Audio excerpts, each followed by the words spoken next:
안녕하십니까. 계속해서 대구에서 전해드리겠습니다. 오늘은 대체로 흐린 가운데 평년 기온을 웃도는 포근한 날씨를 보이겠습니다. 오늘 아침 최저 기온은 대구 5.9도, 안동이 3.5도, 포항이 8.4도 등 0도에서 9도의 분포로 평년보다 4도에서 6도가량 높았습니다. 낮 기온은 대구, 경산, 칠곡이 17도, 안동, 영천이 16도까지 오르는 등 어제와 비슷하겠습니다. 미세먼지와 초미세먼지 농도는 보통 수준을 보이겠지만 차츰 높아지겠습니다. 한국유치원총연합회 방침에 맞춰서 지역 유치원의 일부도 개학을 연기했습니다. 학부모와 아이들 불편이 이어지고 있는데요. 자세한 소식 취재기자 연결해서 알아보겠습니다. 양권희 기자. 네, 지역에는 현재 몇 개 유치원이 개학 연기에 동참하고 있습니까? 네, 개학을 연기하겠다고 교육청에 밝힌 사립유치원은 대구의 43곳입니다. 대구에는 사립유치원이 236개 있습니다. 경북에는 포항 지역 사립유치원 35곳이 개학을 연기하겠다고 교육청에 통보했습니다.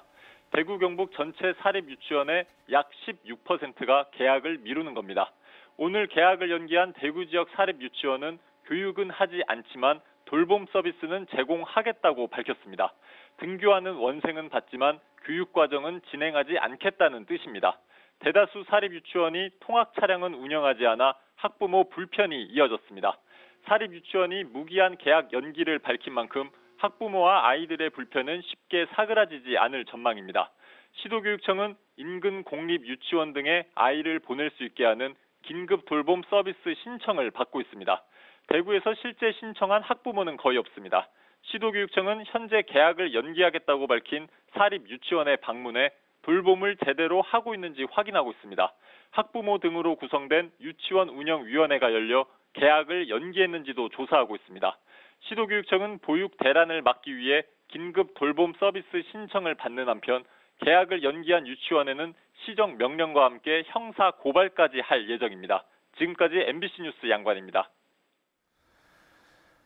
사상 처음으로 판사 추천을 통해 법원장이 취임한 대구 법원이 변화하고 있습니다. 법원장이 인사권을 대폭 내려놓고 재판부 구성도 수평적인 형태로 바꾸고 있습니다.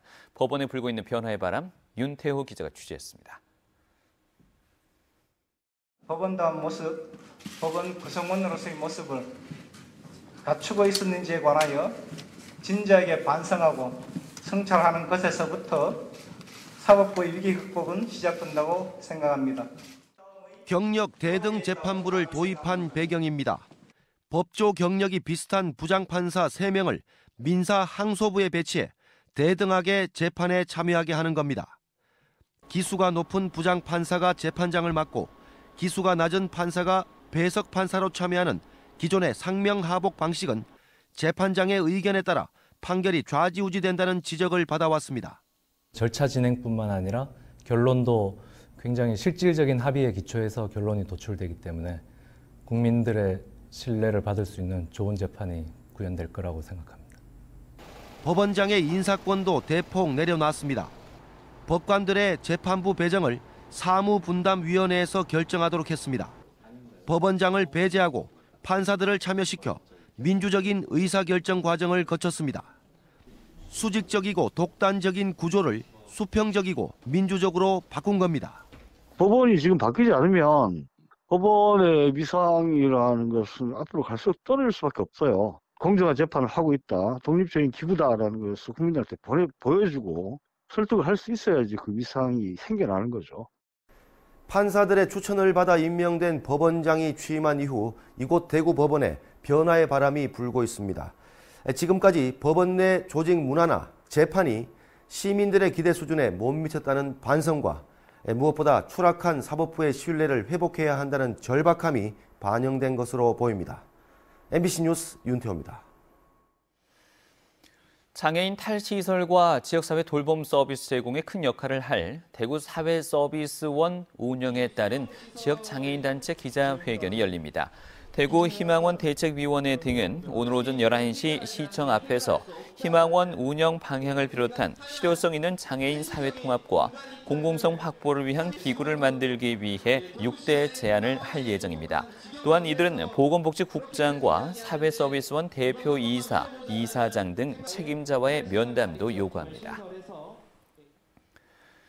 대구시는 봄 신학기를 대비해서 식중독 사고를 예방하기 위해서 오는 14일까지 학교 급식 합동 점검을 벌입니다.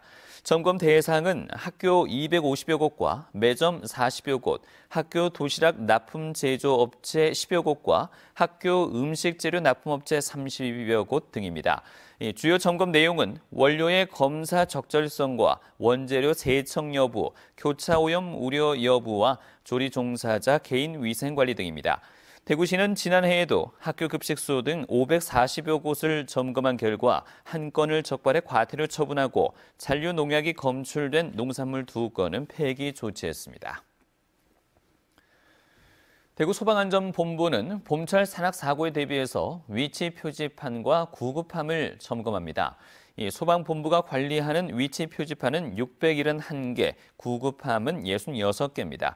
소방본부는 망가진 위치 표지판을 보수하고 구급함에 들어있는 의약품과 붕대, 거즈 같은 기자재를 보충합니다. 이 산악 사고가 났을 때 위치 표지판과 구급함의 번호를 알면 신속하게 구조를 받을 수 있고 구급함은 소방 119에 전화하면 비밀번호를 안내받아 사용할 수 있습니다. 경북교육청이 올해 도내 초, 중, 고등학교에 노후 냉난방기 3,300대를 교체해서 찜통교실과 냉골교실 사태를 막겠다고 밝혔습니다. 예산 206억 원을 들여서 도내 105개 교 3,300개 교실의 냉난방기 교체 공사를 진행하고 오는 2022년까지 도내 6,670개 교실에 대한 교체 사업을 벌입니다. 식약처가 오는 4월부터는 일본산 식품의 제조 지역을 식약처 운영 홈페이지에 공개하는 방안을 추진 중입니다.